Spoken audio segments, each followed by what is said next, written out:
Welcome back. So I've got the Motobros 60% stiffer clutch springs, as well as their billet lifter plate that I'm going to drop into my 2022 Honda Grom. So replacing the springs and the lifter plate should be pretty straightforward. It's just a matter of taking off the side clutch cover, pulling off, there should be just 3 bolts, and removing the old plate and springs and popping on the new ones. There's a couple of things that you need to do first. You do need to drain the oil. You will need to remove the right side of your rear sets. I've got aftermarket rear sets here that I think are going to clear, so I don't think I need to take those off. But if you have the stock set up, you will need to at least take off this bolt, this nut. The nut should be on this side, so you don't have to pull the bolt out to move this over. You'll have to take the clutch cable assembly off so that you can remove this side. I only have about 300 or 400 miles on the bike, so I'm hoping that I don't need to replace the gasket that goes around the side. It's advisable that you do buy it, but I've had good luck on most bikes that when I do that first change on the Grom or the Monkey, that the gasket's in good enough condition that I don't need to replace it. So we'll see what it looks like. As long as it doesn't tear when I break it apart, if it's in good shape, I'm going to just keep the stock one. As you can see, I don't have an exhaust on the bike. I'm looking at you, Yoshimura.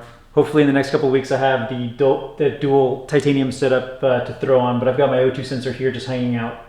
And once I put everything together, I will refill it with the GN4 oil. This is a 1030. Honestly, any 1030 or 1040, as long as it has wet clutch protection, should be fine.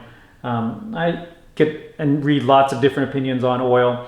I picked this up just because I happened to be at the store and I saw it there, but I've had no problem, again, running just about any 1030 or 1040, as long as it's for motorcycles and has that wet clutch protection. I do think, though, I'm not sure if there's any alternatives to the oil filter. So the oil filter now on the new 2022 Grom has this port here. Usually when you're changing the oil, you don't have to pull off the whole clutch cover like you did in the previous versions. You'll be able to just take off these 2 bolts, change the cartridge filter, and drain and refill the oil. Since I need to get in there anyway, I will clean the screen. There's still that same screen that was on the original, the SF and the OG Groms. Usually there's not too much crud in it after a few hundred miles, but we'll see what that looks like. My plan is, though, unless I'm doing other modifications that require me to take off the clutch cover case, that from now on all oil changes will just be kind of more like a regular motorcycle, changing out the filter and draining and refilling the oil. So first thing to do here is I'm going to drain the oil. There are a number of these bolts running around the side that I'll back out and remove this clutch cover cable. You need to loosen one of these sides here so that you can get it out of the hanger, and then it should all just pop off. 12mm socket to drain the oil.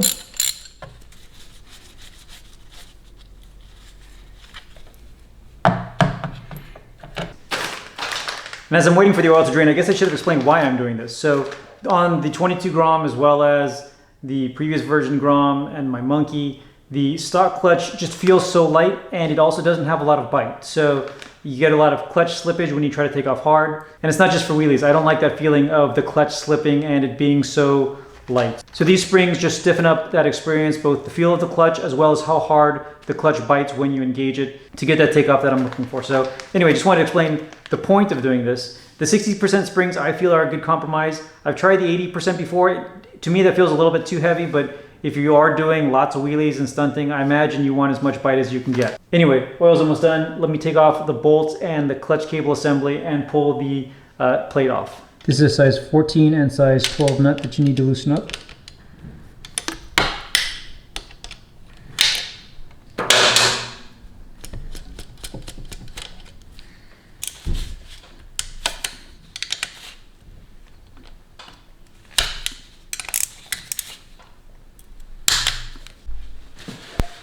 And with all the bolts removed, let's see, I need to take off this little cable so that it's disconnected.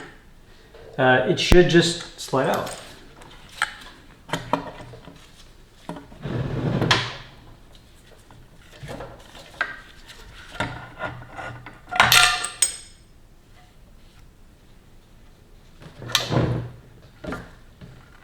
And as you can see on this side, the gasket is in perfect condition, so I am just going to reuse it. So everything looks nice and clean and in order here. Let's take a look at the little screen. Yeah, my screen is pretty much completely clean.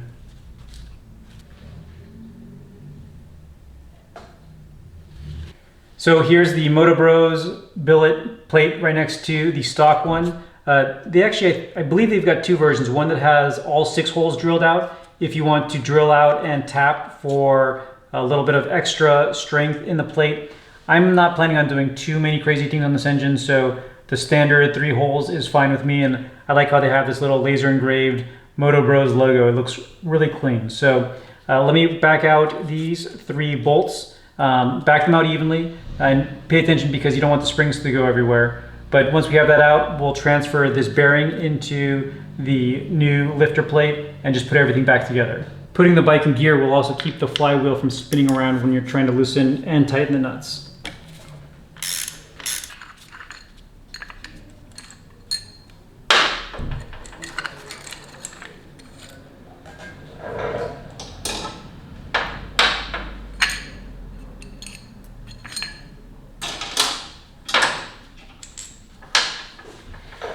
All right, and once this lifter plate is out, go ahead and just push this bearing through. And this is what will carry over to the new plate. Then it's a little tricky to get these springs back on. One time I did it with the Monkey, it was much easier just to lay the bike on its side, but since I've got the Grom on the lift, I can't do that. But just set them gently on. This kind of looks like a fidget spinner. Then go ahead and try to line everything up.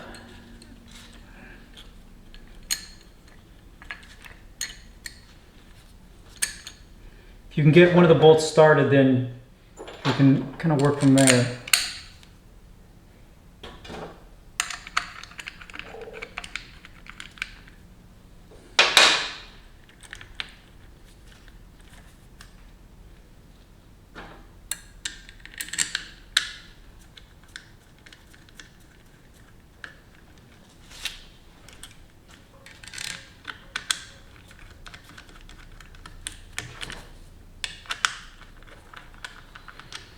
So then once you have a little bit of tension on it, go around and make sure all of the springs are correctly set behind the little retaining clip. Or not a clip, but here, let me show you on the other one. These little lines here that hold the spring on the inside.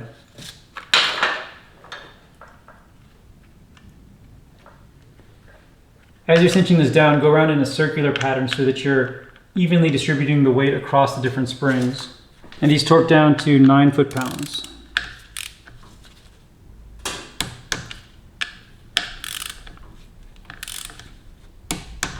And then go around and double check and make sure all the springs look like they're seated correctly.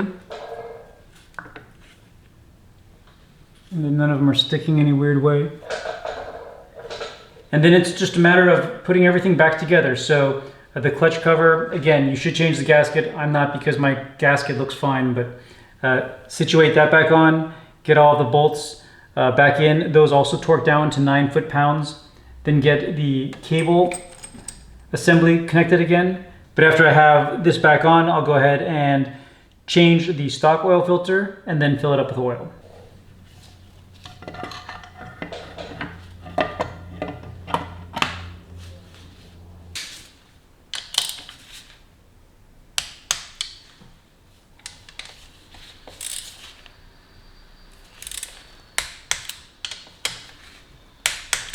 Also, make sure you get your oil drain plug back in and you put a new crush washer in there. So now with that, let's pop open this oil filter. I haven't looked inside yet.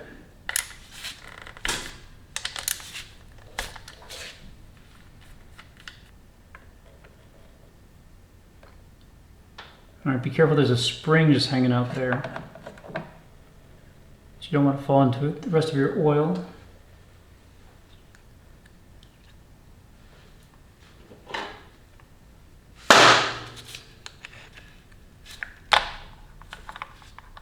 Okay, so the stock oil still looks like it's in great condition. The filter looks fine, but let's go ahead and swap it out anyway. There's a little rubber gasket on the side that goes in, just like car filters. I'm gonna just kind of put a little bit of oil on that first. Get that back into place. Get my spring in there. And this has a little space that the spring sits in, so make sure that it's lined up correctly. It sits in there. neatly. And again, 9 foot-pounds. Pretty much any M10 bolt going into aluminum is going to be 9 foot-pounds.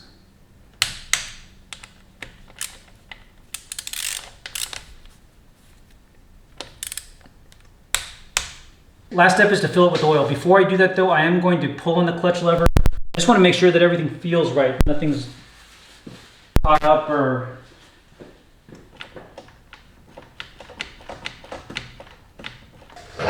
Okay, clutch actually felt way too loose, but I assume it's just because I don't have enough tension on this cable here. You can see how loose it is. So I'm just going to tighten it up a bit.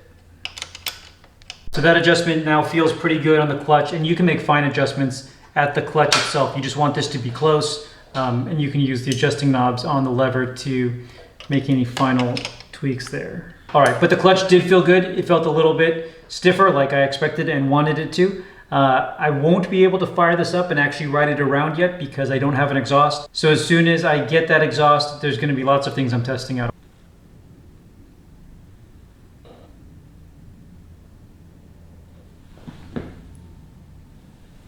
All right, it actually looks like it wants the whole bottle. And with the full quart of oil, it's just at the top indicator line.